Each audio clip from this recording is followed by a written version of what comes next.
हाय friends, ये है part 9 of the CDS and as well as other exams PIQ series.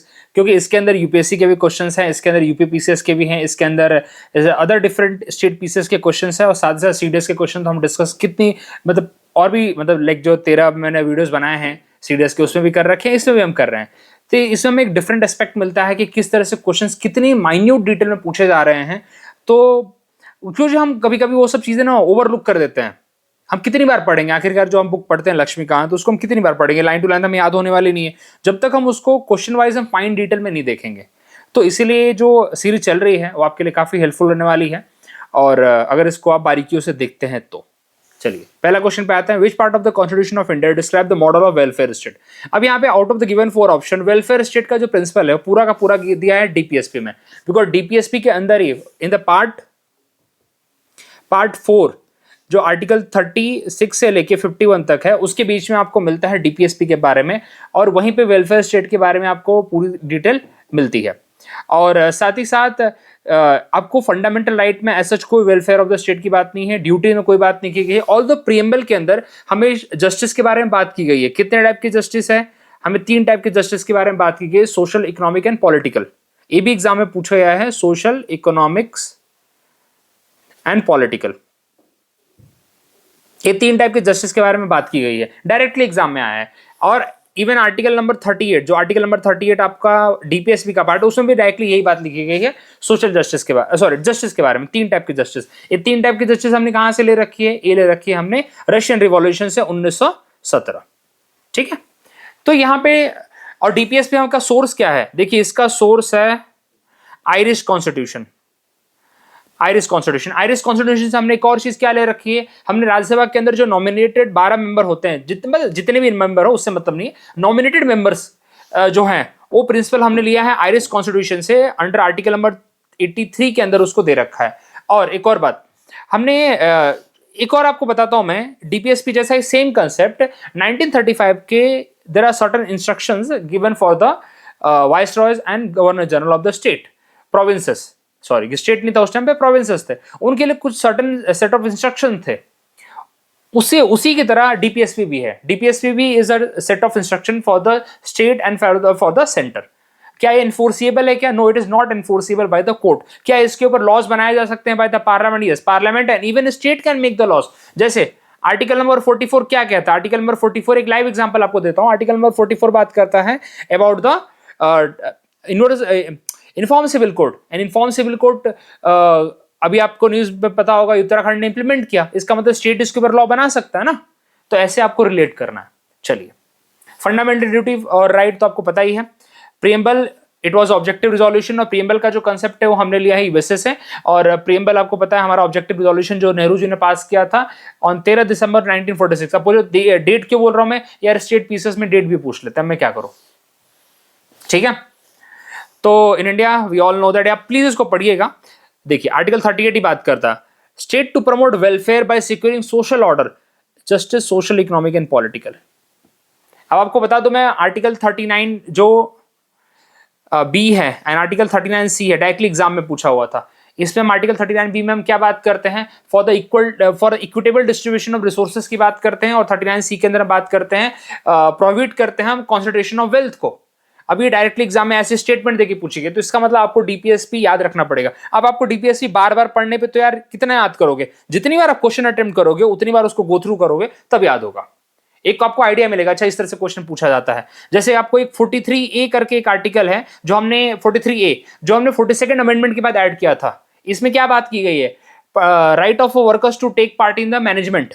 मतलब exam में question पूछा जाता है कि मैनेजमेंट के अंदर जब वर्कर्स का पार्टिसिपेशन हम कैसे बढ़ाते हैं, कौन से आर्टिकल में मेंशन है? Article 43A। Right to work के बारे में कौन से आर्टिकल में मेंशन है? आर्टिकल 41। इन्फॉर्म सिविल कोड तो बता दिया मैंने। इस तरह से जब आप करेंगे, क्वेश्चन बाय क्वेश्चन करेंगे, गार्डियन प्रिंसिपल के लिए कौन कौन से हैं, तब आपको याद होगा। अदरवाइज आप चाहेंगे ना एक बार में पढ़ लें डीपीएसपी, नहीं याद होगा, आपको बार बार गो थ्रू करना पड़ेगा। कितनी भी ट्रिक आजमा लो, ट्रिक आपको कब तक याद रखेगी? जब तक आपकी प्रैक्टिस नहीं है, जब तक आप उसको देखते नहीं हो 3-4 बार। चलिए देखिए article 41 right to work, education and public assistance. Public assistance कौन से केस में? जैसे कि आपके पास कोई जॉब नहीं है उस केस में। ठीक है, duty of state to raise the level of nutrition and improve public health, ये हमारा इसका है, गार्डियन प्रिंसिपल का पार्ट है। ये गार्डियन प्रिंसिपल है, ठीक है। चलिए अब बात करते हैं question number 2। According to Indian Constitution, the Constitution amendment of which of the following topic require the consent of the at least half of the state legislature? आपको पता है आर्टिकल 368 के अंदर हम बात करते हैं अमेंडमेंट के बारे में। दो टाइप के अमेंडमेंट है। पहला अमेंडमेंट है जिसके अंदर स्पेशल मेजोरिटी से किया जाता है अमेंडमेंट। दूसरा amendment this special majority plus half of the state का कंसेंट चाहिए। कंसेंट मतलब अप्रूवल चाहिए। और वो सारे होते हैं जो सारे के सारे फेडरल प्रोविजन है। पहला फेडरल प्रोविजन में तो इसमें स्टेट भी इन्वॉल्व है। सुप्रीम कोर्ट के राइट्स की बात की गई है क्योंकि supreme court it is for all over India.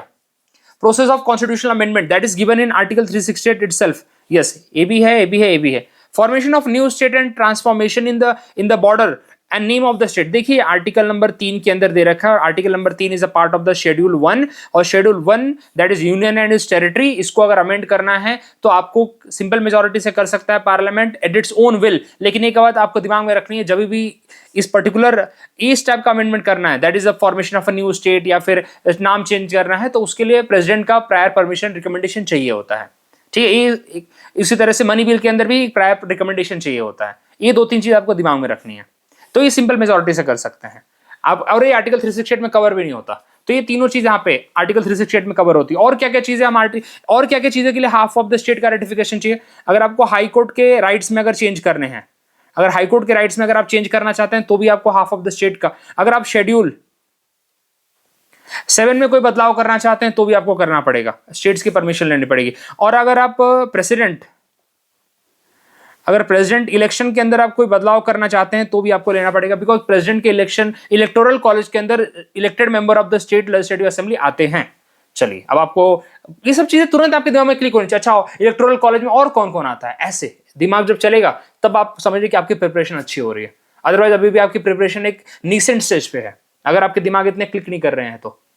चलिए आगे बढ़ते हैं। अच्छा इसमें आंसर क्या होगा? 1 2 3 इज द राइट आंसर। 1 2 3 देखिए अब इसको पढ़ेंगे आप आराम से।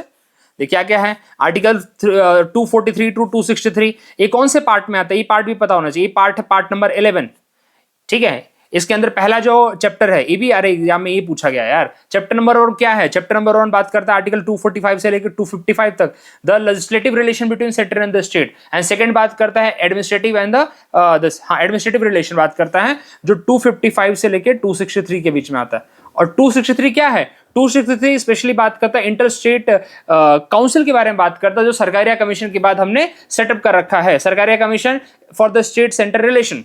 चलिए आगे बात करें। यहां पे बात की जाती है jurisdiction of supreme court and high court. इसमें अगर अभी ये बात भी पता होना चाहिए कि आर्टिकल 124 टू 147 सुप्रीम कोर्ट के बारे में बात किया जाता है और 214 से लेकर 231 हाई कोर्ट के बारे में बात किया जाता है। ये आता है हमारा कौन से पार्ट में? आई थिंक पार्ट 5 में आता है, ठीक है। चलिए आगे बढ़ते हैं। आर्टिकल 368 के अंदर अगर आपको अमेंडमेंट करना है तो डेफिनेटली आपको यहाँ पे परमिशन चाहिए, मतलब स्टेट्स का अप्रूवल चाहिए। आर्टिकल 3 आप पढ़ लीजिएगा। 1 2 3 इज द राइट आंसर। आगे बढ़े। चलिए in the event of upper house that is Rajya Sabha rejecting constitutional amendment bill, मतलब राज्यसभा ने कॉन्स्टिट्यूशनल अमेंडमेंट बिल को रिजेक्ट कर दिया है जो कि लोकसभा द्वारा पास कर दिया था। मतलब लोकसभा ने कॉन्स्टिट्यूशनल अमेंडमेंट बिल CAB पास कर दिया है, राज्यसभा उसको बोलती है कि नहीं हम नहीं पास करेंगे। तो देखिए आपको एक बात बताना चाहता हूं मैं, in the terms of constitutional amendment bill both the house have equal power. इसका मतलब है कि अगर राज्यसभा ने रिजेक्ट कर दिया मतलब पूरी तरह से वो रिजेक्ट हो गया है, the bill will be dropped.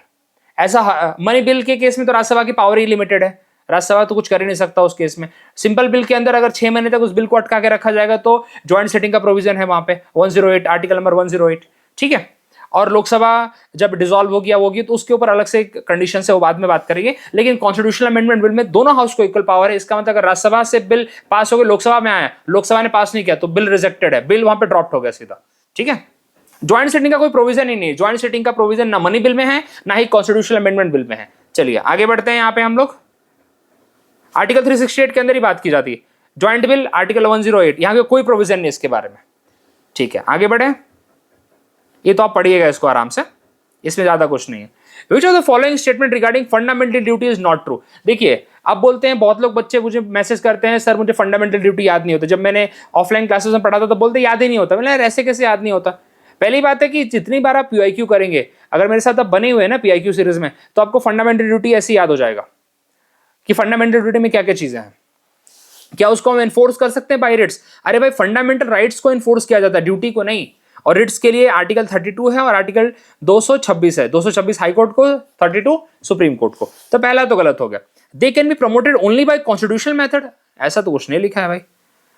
अच्छा नॉट ट्रू बोला ना, हाँ यही है, यही गलत है, हाँ ठीक है यही गलत है, बाकी तो चलिए, बाकी तो मान लेता हूँ, ठीक है कोई प्रॉब्लम नहीं। They can be use for interpreting MP, बहुत अच्छी लाइन है यार, इसको ना कहीं पर आप लिखो, क्योंकि ये लाइन सीएपीएफ में पूछी गई थी, सीधा ऐसे ही उठा के पूछा था इन्होंने। देखो ये 2003 का क्वेश्चन है, सीएपीएफ में 2019 या 20 में पूछा गया था। क्वेश्चन ये था सीएपीएफ का कि for the checking the constitutional validity, क्या लाइन बोली मैंने, क्या वर्ड बोला, कॉन्स्टिट्यूशनल वैलिडिटी,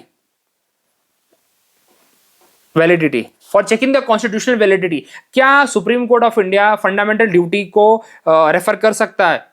यस रेफर कर सकता है। तो यही तो बात हुई, एम्बिगियस, एम्बिगियस में तो जो क्लियर नहीं है, जो लॉज क्लियर नहीं है, उसको इंटरप्रेट करने के लिए क्या फंडामेंटल ड्यूटी को रेफर किया जा सकता है? अरे हाँ भाई, प्रीएम्बल को भी रेफर किया जा सकता है, डीपीएसपी को भी रेफर किया जा सकता है। तो ये एग्जाम में सबको क्या लगता है, फंडामेंटल ड्यूटी तो सिर्फ एनफोर्सेबल नहीं है, हाँ नहीं है, लेकिन बाकी बहुत सारी चीजों के लिए फंडामेंटल ड्यूटी का यूज होता है ना। फंडामेंटल ड्यूटी सिर्फ इसलिए थोड़ी बना के रखी है कि तुम फॉलो कर, बहुत सारी चीजें उसके अंदर आती हैं बहुत सारी चीजें।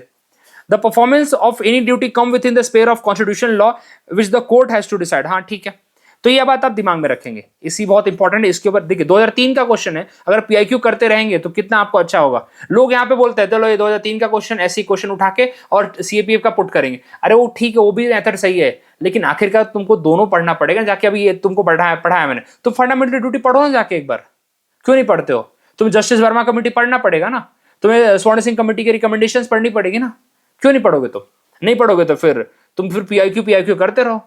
मैं हमेशा बोलता हूं PIQ is very important, but along with PIQ if you are not studying the book, sorry then it is of no use. चलिए देखिए, स्वर्ण सिंह कमेटी लाया था, वैसे तो कोशिश करता हूं कि सारी चीजें यहां पे हो। स्वर्ण सिंह कमेटी के द्वारा लाया गया था, not directly enforceable by law, okay, can not be enforce through the writ, okay, non justiciable है, ऑलरेडी पता है हमको, नो लेके चलिए, तो अभी इसमें बात नहीं करते, कोई मतलब नहीं है इसमें। Which of the following rights are not available to all person in India? All person in India मतलब यहाँ पे all person बोला गया है तो थोड़ा सा ambiguous लगता है स्टेटमेंट। All person के अंदर क्या आते हैं? इंडियंस भी आते हैं और फॉरेनर्स भी आते हैं, करेक्ट? तो हमारे पास कौन से ऐसे राइट है जो सिर्फ इंडियंस के लिए है? Not available to all person, मतलब सिर्फ इंडियंस की बात की जा रही है, ठीक है। इक्वालिटी बिफोर लॉ, ये सबके लिए है, आर्टिकल नंबर 14 में आता है, सबके लिए, सारे इंडियंस के लिए है और सारे पर्सन के लिए जो इंडिया में है। राइट अगेंस्ट डिस्क्रिमिनेशन, ये आर्टिकल किस में आता है? ये आता है if I am not wrong, ये आता है 17 में, चलिए हाँ 17 में आता है, नहीं सॉरी अनटचेबिलिटी नहीं, 17 में नहीं आता। चलिए, freedom to move freely throughout the country, ये आर्टिकल 19 में आता है, ये वाला सिर्फ और सिर्फ इंडियंस के लिए।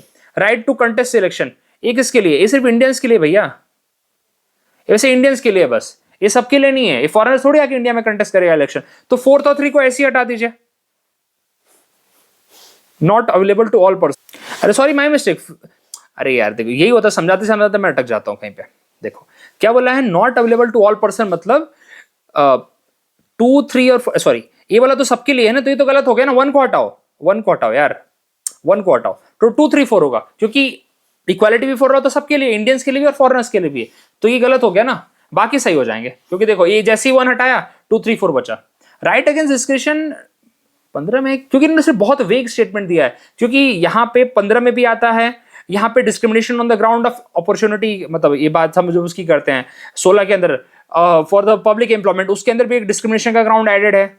तो किस में बात कर रहे हैं? लेकिन चलिए 15, 16 दोनों सिर्फ इंडियंस के लिए होता है, आपको बता दूं मैं, ठीक है चलिए, क्योंकि दोनों में ग्राउंड है यार, ओनली टू सिटीजन नॉट, चलो वही बताया, राइट टू अगेंस्ट डिस्क्रिमिनेशन, ठीक है चलिए, आधा ही लिखा था, कोई बात नहीं। Right to move freely throughout the country only to the Indian, right to contest election, वैसे फंडामेंटल राइट नहीं है, लेकिन it is only to the Indian citizen. आप जहां पे भी देखिए, जितने भी प्रोविजन देखिए, यहां तक कि रिप्रेजेंटेशन ऑफ पीपल एक्ट 1951 देखिए, आपको यही मिलेगा कि राइट टू कंटेस्ट इलेक्शन, मतलब उसके लिए एलिजिबिलिटी क्राइटेरिया आपको मिलेगी, the person should be citizen of India. ये नहीं बोला है बाय बर्थ और बाय द एक्वायरी, बट ये बोला है सिटीजन ऑफ इंडिया। चलिए, तो कौन कौन से आर्टिकल सिर्फ इंडियंस के लिए, वो मैं लिख देता हूं, 15, 16, 19, 29 और 30, ठीक है। 19 के अंदर अलग से 6 अलग से राइट है, वो भी आप दिमाग में रखेंगे, पूछे गए हैं। Identify the item included in directive principle of state policy. कौन कौन से आइटम, अब मुझे बताइए। अब ऐसे क्वेश्चन आएंगे आपको, अब आपको डीपीएसपी याद रहेगा कि नहीं रहेगा। Prohibition of untouchability article number 17 तो नहीं है ना, क्या है, इंक्लूडेड बोला है ना, ये तो आर्टिकल 17 है। आर्टिकल 17 क्या, फंडामेंटल ड्यूटी, हटा दो। Prohibition of consumption of liquor, हाँ बिल्कुल है, एक गार्डियन प्रिंसिपल है, it is a guardian principal. Prohibition of begar और फोर्स लेबर, ये फंडामेंटल राइट है, ये आर्टिकल 23 में आता है। Prohibition of employment of children in factories और माइन, ये आर्टिकल 24 में आता है, ठीक है, मतलब चाइल्ड लेबर को प्रोहिबिट रोकने की बात की गई है। तो यहाँ पे 24, 23 और 17 ये तीनों क्या है, ये तीनों के तीनों फंडामेंटल राइट्स हैं। तो इसमें बोला है 1, तो ओनली 1 होगा, सी, ऐसे करिए। और इंटॉक्सिकेटिंग ड्रिंक्स या फिर लिकर को कंजम्पशन उन्होंने मना किया, उन्होंने बोला है कि ये गार्डियन प्रिंसिपल थोड़ा सा लिख लेते हैं। इन्होंने बोला है भाई लिकर का, एक तो लिकर ऐड कर दीजिए। विलेज पंचायत के एस्टेब्लिशमेंट की बात उन्होंने की है, ठीक है, ऐसे भी आपको कीवर्ड दिमाग में रखने चाहिए। विलेज पंचायत किसने बोला है, गार्डियन प्रिंसिपल का पार्ट है। उन्होंने बोला है एक एस्टेब्लिशमेंट ऑफ कोऑपरेटिव सोसाइटी, उन्हीं का पार्ट है, कोऑपरेटिव सोसाइटीज, वो गार्डियन प्रिंसिपल का पार्ट है। उसके बाद सोशल जस्टिस किसका, to SC ST and backward class, ठीक है। उसके बाद ये वाला तो हो गया, लिकर हो गया, चलो लिकर भी लिख देता हूं मैं यहाँ पे, लिकर को प्राइवेट करिए, हाँ सबसे बड़ी बात यहाँ पे काउ स्लॉटर को प्राइवेट करने की बात की है इन्होंने, काउ स्लॉटर को प्रोहिबिट करने की बात की है। ऐसे 5-6 आपको दिमाग में रखने हैं, बस हो गया। ये कीवर्ड्स हैं इसके लिए, और जो एग्जाम में कीवर्ड्स ही आता है। अभी मुझे कंजम्पशन ऑफ लिकर का आर्टिकल क्लिक नहीं हो रहा है यहाँ पे, आर्टिकल आई थिंक 47 है, if I am not wrong 47 होना चाहिए, बिकॉज क्लाउज सॉर्टर यहाँ पे 48 है। नहीं यार, कुछ तो भी गड़बड़ कर रहा हूँ मैं, चलिए देखते हैं क्या है यार, दिया होगा इसमें, हाँ 47 है, कंजम्पशन ऑफ लिकर 47 है, मतलब कैसे मिस कर रहा हूँ मैं। काउ स्लॉटर 46 होगा, फिर भी 48, चलिए देख लेना आप लोग, कोई बात नहीं, ये थोड़ा बहुत होता रहता है, अभी इतना भी किसी को याद नहीं, लेकिन ऑप्शन आते ही दिमाग खुल जाते हैं। ये फायदा है, इतनी बार पढ़ने का फायदा ये होता है ना कि दिमाग उस एरिया की में काम करना चालू कर देता है, उस रीजन में रहता है हमेशा कि हाँ ठीक है, ये कौन सा आर्टिकल होगा, क्या होगा, दिमाग खुला रहता है। चलिए ये आपको बता दिया मैंने, आगे बढ़िए, बहुत important. Which of the following case did the Supreme Court limit the power of Parliament to amend the Constitution for the first time? देखिए, Golaknath case versus union of India, sorry हाँ correct, sorry state of Punjab, union of India ने Golaknath case versus state of Punjab के case में बोला गया था कि parliament को लिमिट किया गया कि फंडामेंटल राइट्स को अमेंड नहीं करेंगे, because fundamental rights were called as a immutable. Immutable मतलब होता है आप उसको कोई कट पिट नहीं कर सकते हैं, इम्यूटेबल, बिल्कुल कट नहीं कर सकते उसको आप। उसके बाद इन्होंने लाया भाई पार्लियामेंट बोला ऐसे कैसे नहीं करेंगे, तो गोलकनाथ केस है 1967 में। इसके बाद आता है एक फर्दर अमेंडमेंट आता है, 24th अमेंडमेंट आता है, कॉन्स्टिट्यूशनल अमेंडमेंट 1971 में, जिसमें उन्होंने बोला कि हम अमेंड कर सकते हैं, पार्लियामेंट ने लॉ लाया। फिर लाया गया 1973 में केशवानंद भारती केस, ये इसकी भी सीरीज पूछी जाती है भाई, केशवानंद भारती केस। तो सुप्रीम कोर्ट ऑफ इंडिया ने क्या बोला, एक काम करो, तुमको अमेंड करना है तुम करो अमेंड, हमें प्रॉब्लम नहीं है, लेकिन तुम बेसिक स्ट्रक्चर को नहीं छुओगे। अब पार्लियामेंट वाला बेसिक स्ट्रक्चर क्या है, ये हम बताएंगे, सुप्रीम कोर्ट ने बोला है हम बताएंगे, बात ही खत्म। तो ये सीरीज भी पूछी गई है, अगर मेरे साथ आप बने हुए हैं तो आप रिलेट कर पाएंगे, आपको याद आ रहा होगा कि इसी टाइप का क्वेश्चन एग्जाम में एक बार और आया था। मिनरवा मिल केस में क्या हुआ, सुप्रीम कोर्ट ने वापस से बोला कि basic feature it's a integral part of the Indian constitution, और इवन जुडिशियल रिव्यू को भी बेसिक फीचर बताया उन्होंने। इन मिनरवा मिल केस में ये भी बोला कि फंडामेंटल राइट और डीपीएसपी के बीच में जब भी कुछ कॉन्फ्लिक्ट होगा फंडामेंटल राइट को फॉलो किया जाएगा।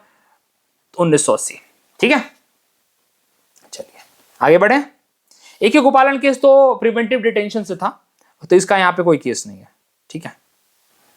मेरे और AK गोपालन केस, ठीक है, ये पर्सनल लिबर्टी आर्टिकल 21 की बात की गई यहाँ पे, ठीक है, dealt with personal liberty but did not address the constitutional amendment, ये आर्टिकल 21 बिकॉज इनको प्रिवेंटिव डिटेंशन में रखा हुआ था, ये केस है, ठीक है। चलिए ये काफी बड़े केसेस हैं, इसको हम डील करेंगे अलग से, जो 21 केसेस की बात करूंगा ना, 21 22 कुछ केसेस हैं, उसको अलग से मैं डील करूंगा। तो वैसे सबका एक बैकग्राउंड आपको अभी देते जा रहा हूं मैं, क्योंकि आपको ऐसे ही करना है यार, आप चाहोगे ना कि एक दिन बैठोगे सब कर लोगे, नहीं होता, पर्सनल एक्सपीरियंस है मेरा। चलिए, which of the following provision under the Constitution of India enable the Supreme Court of India to deduce the fundamental right to equal pay for equal work? देखिए, the word socialist used in the preamble of the Constitution, ठीक है, BNA read with Article 14, right? Article 14 क्या, equality before law, ठीक है, equality before law की बात की गई है। आर्टिकल 16 क्या बात क्या है, यहाँ पे बात की गई है अपॉर्चुनिटी, इक्वल अपॉर्चुनिटी दी जाएगी सबको, ठीक है। तो यहाँ पे करेक्ट है, article ABC all will read together, तभी हम इसको जस्टिफाई कर पाएंगे कि equal pay for equal work. समझाता हूँ कैसे।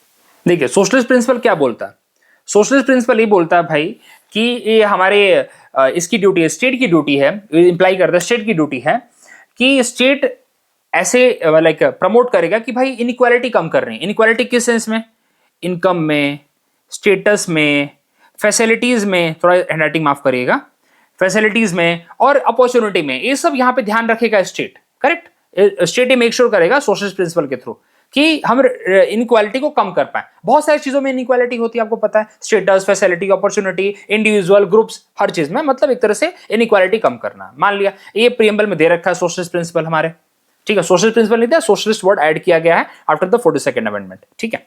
अब इन सबको कम करने के बाद हम आर्टिकल 14 में क्या बोलते हैं, आर्टिकल 14 में बोलते हैं इक्वालिटी बिफोर लॉ, लॉ के सामने सब बराबर है, ठीक है। और आर्टिकल 15 में, आर्टिकल 16 में हम क्या बोलते हैं, हम बोलते हैं equality, equal opportunity in the public employment. तो कहीं ना कहीं हम यहाँ पे क्या कर रहे हैं, हम लॉ के सामने एक बराबर रख रहे हैं, और एक साइड से हम ये भी बोल रहे हैं कि भाई ठीक है, आपको काम में हम क्या कर देंगे, बराबरी का अपॉर्चुनिटी देंगे। और 15 के अंदर क्या बोलते हैं, 15 भी यहाँ पे ऐड कर दो आप, 15 भी अगर आप ऐड कर दो तो यहाँ पे, तो वहां पे बोलते हैं कि हम डिस्क्रिमिनेशन नहीं करेंगे ऑन द पब्लिक प्लेस में जाने के लिए सब।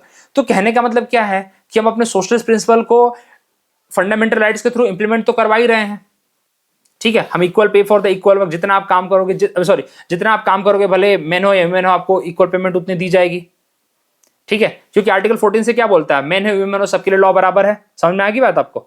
आर्टिकल 16 क्या बोलता है, भाई अपॉर्चुनिटी इक्वल मिल रही है आपको काम करने की, मेन हो या वुमेन हो, क्योंकि equal pay for equal work specially इसी के लिए लाया गया है, ठीक है। It is not a constitutional right, लेकिन इक्वल पे, जो इक्वल रिमेमोरेशन एक्ट है ना हमारा, इक्वल रिमेमोरेशन एक्ट है हमारा, आई थिंक 1972 का है if I am not wrong, तो उसमें यही बात की गई है कि जो भी एम्प्लॉयर है वो डिस्क्रिमिनेट नहीं करेगा बिटवीन मेन एंड वुमेन। तो हम साथ में पढ़ेंगे तभी समझ में आएगा ना। और सोशलिस्ट प्रिंसिपल वही है, सोसाइटी में इक्वालिटी लाने की बात कर रहा है, ठीक है।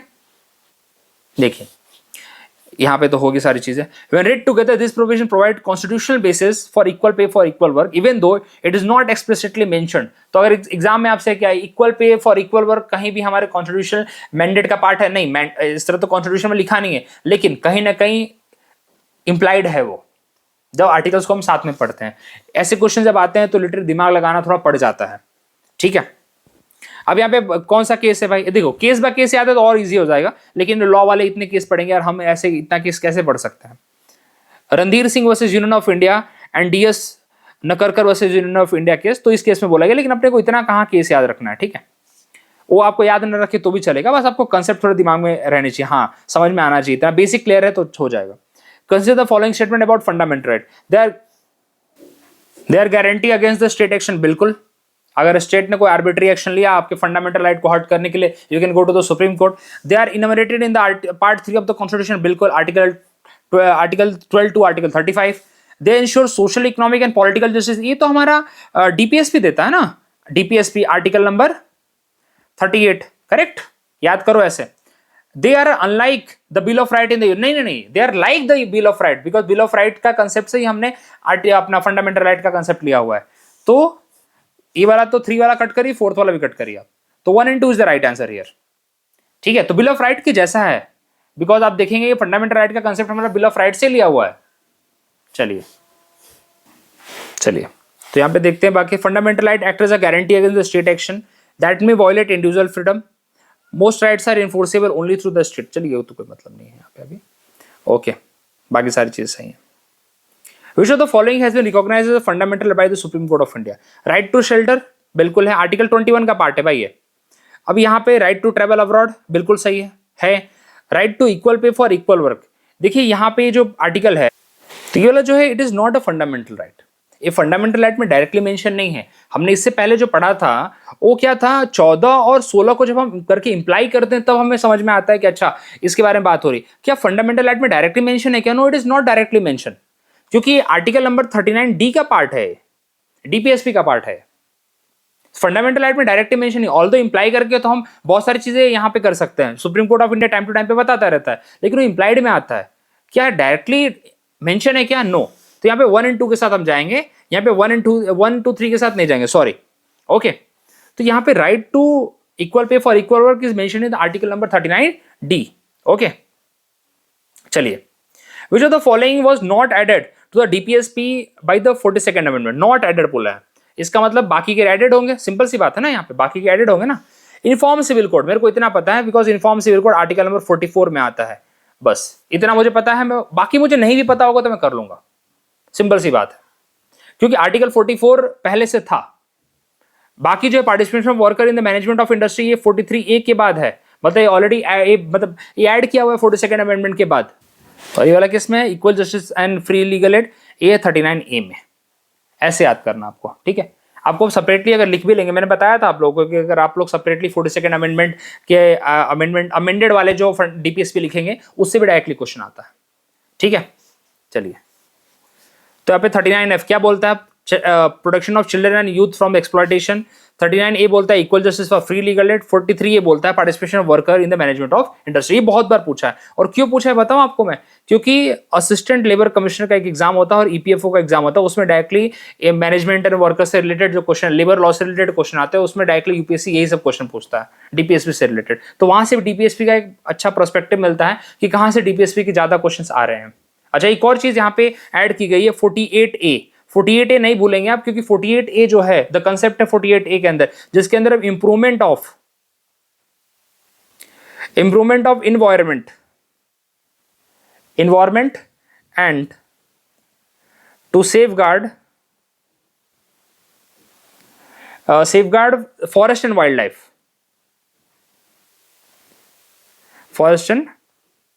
लाइफ. ये जो बात यहां पे की गई है, ये same concept, similar kind of concept हमारे फंडामेंटल ड्यूटीज में भी है.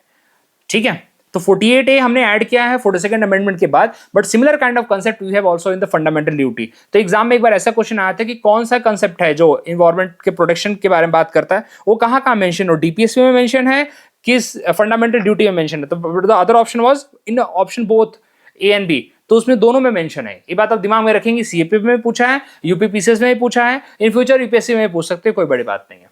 चलिए, Which of the following writ is regarded as the greatest safeguard to the liberty of a person? देखिए, वो है हिबस कर्पस. हिबस कर्पस आप किसी के अगेंस्ट इशू करवा सकते हैं, वो प्राइवेट इंडिविजुअल हो या फिर आप गवर्नमेंट एम्प्लॉय हो या गवर्नमेंट इंस्टीट्यूट हो, आप किसी के अगेंस्ट भी इसको जारी करवा सकते हैं. इसलिए इसका मतलब होता है to bring the body, to have the body, इसके मतलब होते हैं. ठीक है, इस बात को आप दिमाग में रखेंगे. So habeas corpus is Latin term to mean have the body. तो ये सबके लिए अवेलेबल है, ये सबके लिए अवेलेबल है. तो इसका मतलब पूरी लिबर्टी जो हम बात करते हैं, हम एज ए नॉर्मल इंसान हम इसी के बारे में बात करते हैं कि चाहे हिबस कर्पस को हम जारी करवा सकते हैं, रिट्स. ठीक है, प्रोहिबिशन ही किसके अगेंस्ट है? अपर कोर्ट लोअर कोर्ट को देगा जब अपना एरिया ऑफ जुरिसडिक्शन क्रॉस करेगा. स्यूरिशरी क्या बोलता है? स्यूरिशरी बोलता है कि जो केसेस पड़े हैं, पेंडिंग है, जो पहली बात है कि एरिया ऑफ जुरिसडिक्शन से बाहर है, उसके लिए भी, और साथ ही साथ सुप्रीम कोर्ट ऑफ इंडिया को लगता है कि हाई कोर्ट की लायक नहीं है तो अपने पास ले सकता है. सिंपल सी बात है. मैंडेमस यहाँ पे again judiciary and quasi judicial body के अगेंस्ट इशू किया जा सकता है. ओके, कि आपने जो, जैसे मैंने आरटीआई फाइल किया, आरटीआई की मुझे रिपोर्ट नहीं आ रही है, तो मैं क्या करूंगा? मैं डायरेक्टली भाई सुप्रीम कोर्ट में जाऊंगा कि भाई मेरे को ये आरटीआई मैंने फाइल किया था, मेरे को रिपोर्ट नहीं आई. तो भाई वो सुप्रीम कोर्ट ऑफ इंडिया सीधा बोलेगा भाई चलो दो उसको जाके. तो ये होता है मैंडेमस, पब्लिक अथॉरिटीज के अगेंस्ट. ठीक है, चलिए. To command public official to perform a duty. चलिए आगे पढ़ते हैं. अच्छा, so I think this is for the all. इतना ही था. ओके, सो बहुत छोटा सा वीडियो था. तो मिलते हैं अगले में. मुझे लगा तो और होगा, मुझे सही में आइडिया नहीं था, मुझे लगा तो और होगा, बट चलिए इतना ही था. तो एक अच्छा इंसाइट मिला, और अगले वीडियो में मिलते हैं. वैसे इतना आइडिया नहीं था मुझे, लिटरली अभी प्लान है कि मैंने और बनाया था, कहाँ लगता है दूसरा पीडीएफ कन्वर्ट हो गया. चलिए कोई बात नहीं. मिलते हैं अगली क्लास में. तब तक बने रहिए मेरे साथ, और प्लीज़ अगर वीडियो शेयर, अगर अच्छा लगा हो तो प्लीज़ शेयर करते रहिए. ठीक है, थैंक यू वेरी मच.